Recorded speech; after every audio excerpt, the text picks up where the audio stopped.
Enti Kwame Bafa Abronye wabe crash with Akokoa of NDC FM. NDC Journalist bias on what NDC FM on debiano. So Ejina people for consuenie. Oh, Abronye abe match squarely. Me man chiri mu no achire wadwen amame. E wo comment section. How Penyah block media. Me so say any demo. Obe like if video no other about subscribe button and back the notification confrontation. Have the time chire wadwen amame. E wo comment section so baso. No share for Penyah bi ahwe. Na onim say ya wo ha yan ka mi hyem e na kwati say koko buo. Yati say who abeda the high sense cocoa beans. Yati say who Emma ebeye deja e wo Ghana hanum. And I'm so Emma na cocoa kwa phone ebufu ehwo mumu. E na o mehia obi a obeboa wo ma no na o matimi aka wo mu nsem a kire wo mu. Emma na koduru Ghana for enum. And I'm so ma Miracles Aboagye on so a communication officer. Edema the new patriotic party. Edi ono organize the press. We wo cocoa kwa fo o mu ni mo bia o mpe bia kan mu nsem but o mu nya be kan mu nsem ana o ntimi ntena fi anka o tere be kan e fie ho na eka TikTok say ango viral obi a anti e de mbe nya say obenya nsem twerefo ebebam na o mu aka o makonsem era kire nsem twerefo no e tiram say na enema Dennis Miracles Aboagye a oye the national communication officer for the new patriotic party on eya adom eboaboa the media outlet no just the media agencies no obo mu nyina no edom koma Akokoa akuafo ewuso eho na ensem we mu nyina efifiri ebaye.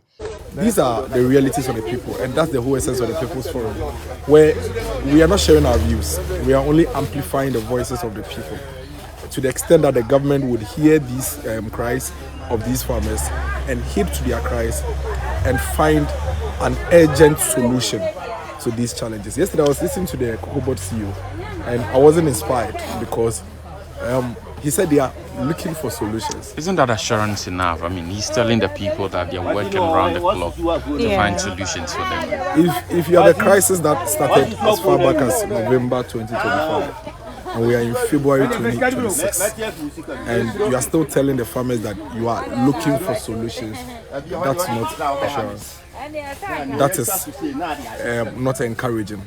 That is a sign of leadership in crisis, a sign of a leadership without a clue as to how to deal with the situation. 4 months and you are still looking for a solution.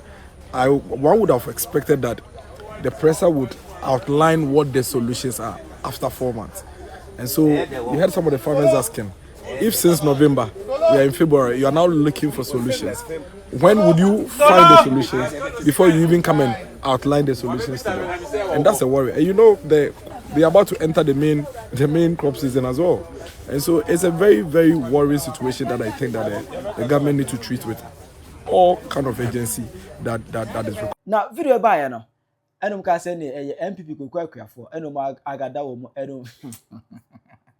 Say dey Dennis Miracles Aboagye na edi animu te na odi animu de wakoboabo MPP for Akokoa akuafo ano na eye saa ade no ema media nso ho nsem ebeye dagya na eno ana Akokoa obeke Akokoa no na najanto ene wo NDC FM edi wa copy na najanto ne deme na ne posture ne tone ne bibia say was steady na najanto ene ode ye di show edi Akokoa betra ne TV so ene ne obeke kan na adwen kire MPP for no ese de MPP for ne ye no now no omu the politics party abekata so we don't see the tears of real Ghanaian cocoa farmers. We don't see their tears.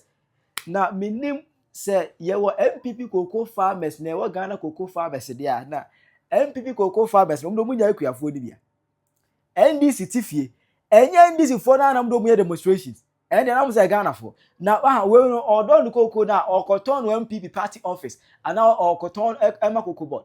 Sometimes you can say yanyu kakra. Say MP na so omu MP before omu nye nipa. Eno ana Abronye onzo no penkwase asem. Abronye abe machiro squarely. Yet to my muha enkofo bi fi say odia onsem fata no epese o kan MPP asem no ye popular. Nipa onsem fata. Obi a otobox asosia, otoba ko a. This say atete antana watofoforo. Or no per se, or commanding MPP. Eka MPP asem no dia trendy. Wa won sem fata umobra. Unyo bia. Now ye empty. Uye semi-illiterate. Abrantia na wabawo ayi NDC FM. Yesi a friend na Akokoa. Water bossa sauce back one. And this a 2 atiti and send a water for mobra. We are semi-illiterate, we know be our chroma. And in what Nasia who say, Obasoka MPP asem trendy. Now can you pa or no catch the MPP say we should shut up on the cocoa issues. Na MPP mia or mano. Ni perform to sell. Tama ato forcing e kasa oba peja cocoa. Afri 3,000 akwa 7,000 no. O ka trense on shut up. Na se no ma baba beti cocoa so na se MPP fo bisa say. Wona akasa oba ton 7,000 ye da obeti so a. Wona hwan atade kura wuntimi ntobi na nam kumasi abonten so esresrade. Ubosa sauce ye ba akopɛ ɛtoɔ kura tutu. Wo Akokoa na wote enchire FM ho no. Na me a pity for MPP for omo hwehwe animu na omo sɔre omo akwakɔtena saade na nim so omo ye program. Na multimedia say womo pam odwan amanakɔ na dwan to omo pam odwan manakɔ omo koya no makofa pete aba betena se de ne yahwe enye yie se ne dwan na momo ma dwan metena ho a anya hwe ke betim de na ye twaba moma na dwan to odwan ne tena ho a ka anya hwe betim de na ye twaba na mo na dwan to ekɔ ama makopa obi aba pete ne akoya na nim se pete yese fɛ na Akokoa I won't even talk about that. Who fee? Oh, Baba Kase MPP should shut up. Momon Kako Kwasem and family politics. What do you mean? A bra MPP are to forcing. F Kasombe Peja de Akwa 7,000. Where were you at the time? Utimika said they should shut up. Eti wunyo bia. What na media who didn't come bia and to mamma MPP asem na trendy. You should have what about trendy for pebble sauce papa to touch. Unfi abua. Get to cry at the people done cry untimin toby. Udanum se kusie. Udanum free se kusie. Abua uba we are se proud to cry who are beside be border. No abakase MPP for to shut up. What be that brought to border? Uba bisa bi bua so na che.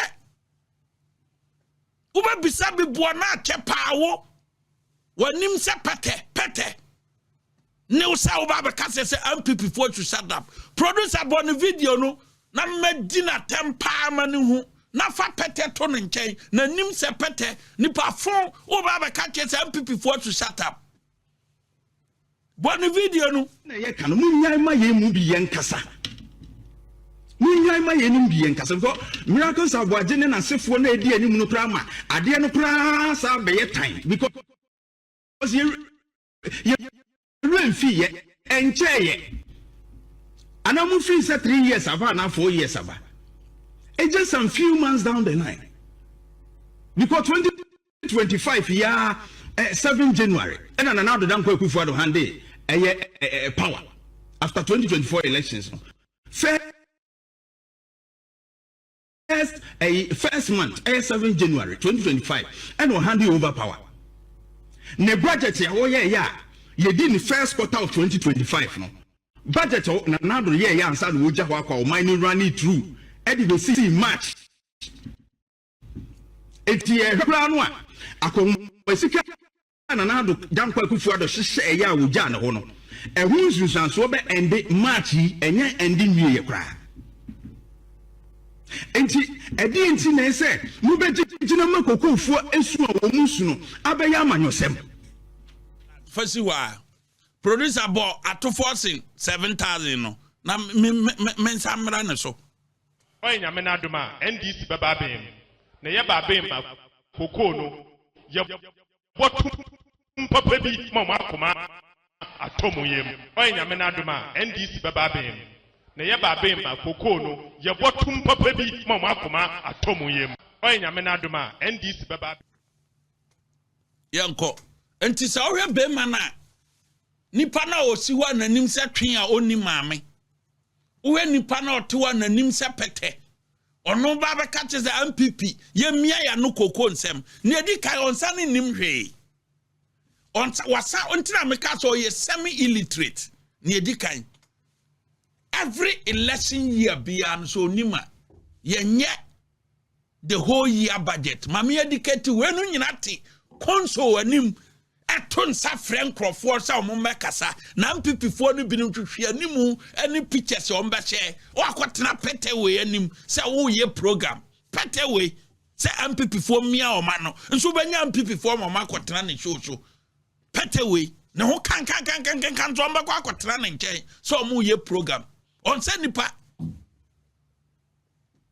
wasan bon kra kan ho say wo hwa MPP budget ya ye akọ sika no match we na beba wiye wa bon we omo ne nam ho saa ne nam ho say nyansa omanya konso animte because microphone no ba ko ye tuma ne kura ade say ordinary busuani bi ko gisika duru ansa na watima ato ye be kwa election year bia na ye nye full budget for the entire year no. Nti ye only 3 months. Nti budget ya ye no. September mu ho ayi December mu ho no. Na ye up to March ending. Nti se nya bon na wa bon a.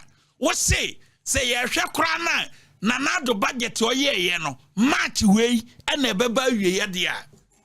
And then you may be just a simple question say at force in budget already 11th March 2025 no da ben no beba wie unse wani maguase because at force in ready one first budget 11th March 2025 and say nanado budget say ye hwe kra March we na beba wie dia ato force in budget already in March 2025 no da be na beba wie unso ye empty we num nyina ate ho say ye de tenasia it's about education it's about the muyi mu nya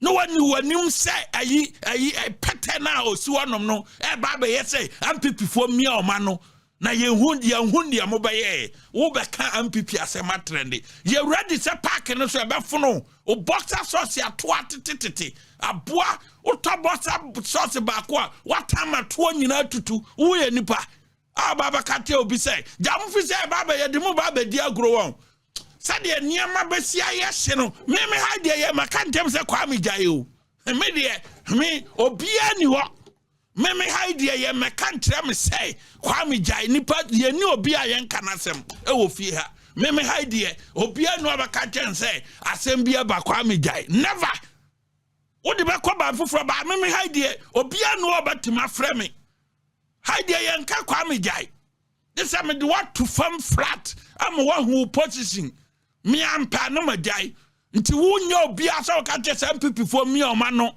na ye ni mama mu ombebu ye MPP for ye ntwa teacher ka MPP for ye tokoko ye ntwa ka MPP for ye ba ye no ye ba tu koko bag 475 Ghana cedis onima abiba tonima ye ba na koko bag aye 475 Ghana cedis and ye ba to ye wonim fiasa pete wo hina buagum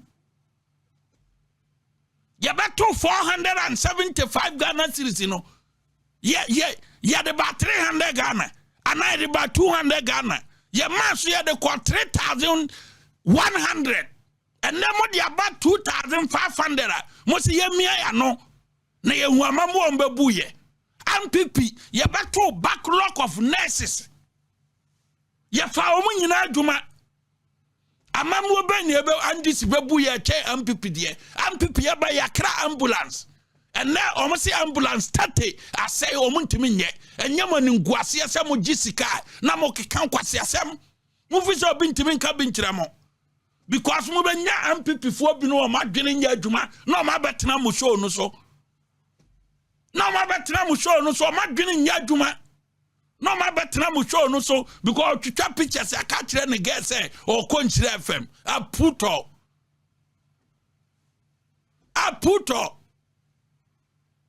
Na me ba oba ko prefer me ba studio ho eno ye 9 years ago me ba studio ho bomb me see ho biem 9 years ago 9 years na me ba 2016 wo ba bi o se say 2015 wo ba bi din kwasi asem keka mo betra kwa muni wodi obi na bi adwuma muni woni wo ba ko ho kan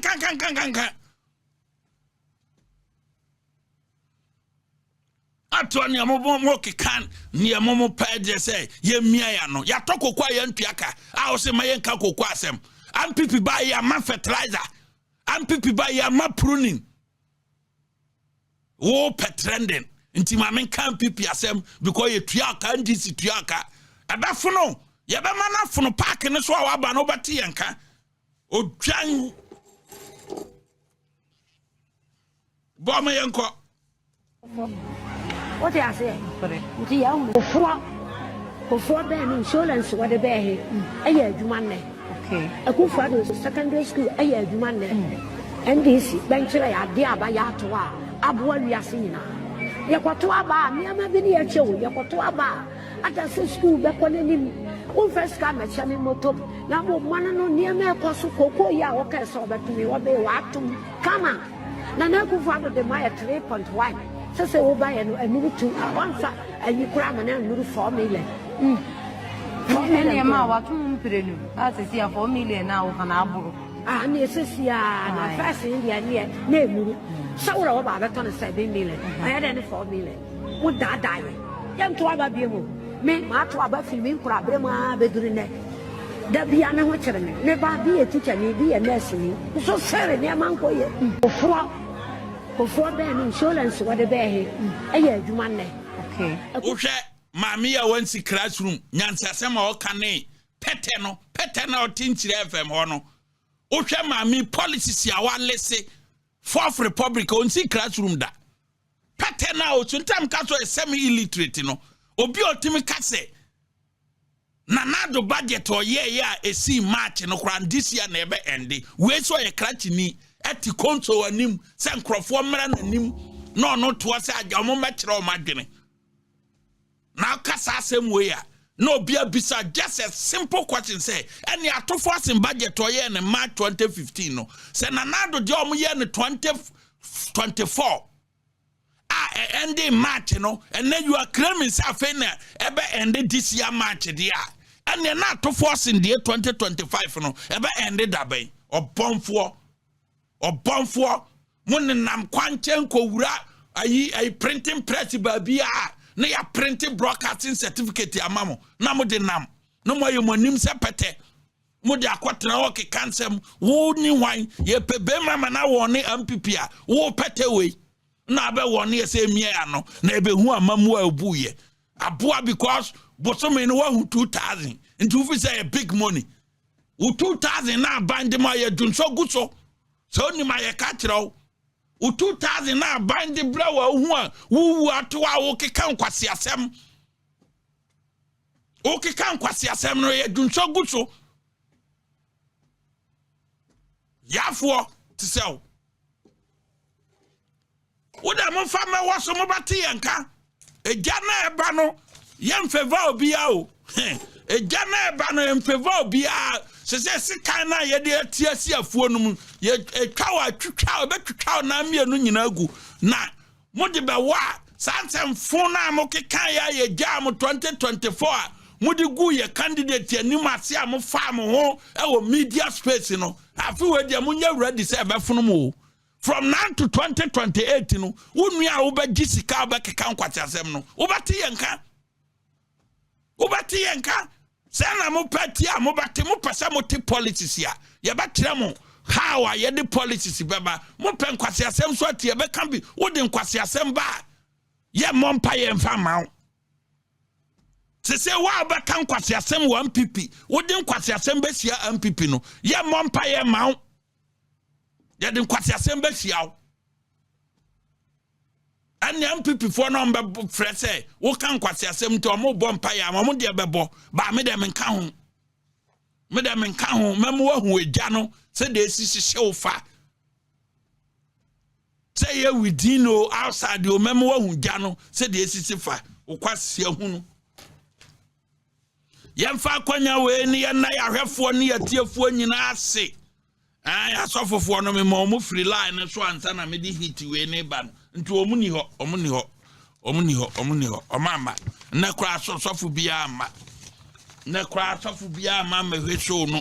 Yambo fear and not suffer for no maba. Yadamunina say, trade upon Kwame and Kamunina, Namonco so Mompire, mamma, Momobi, my have for Nina, suffer for Nedamunina say. Send them mamma because they hit you no, nine yet, until no mamma, na ye, and nay, yes, some mammy notice send Nadia Monret. And none of the year, my boys, you know. Yadamunina say, Onyankopon and come home, not on Momunina home by. Now went to me, Joe Mahame, Wakayo, now went to me, Wakaso Magana, Wakayo. Chirawa, Mammy, I will comment session. I Penyah Media.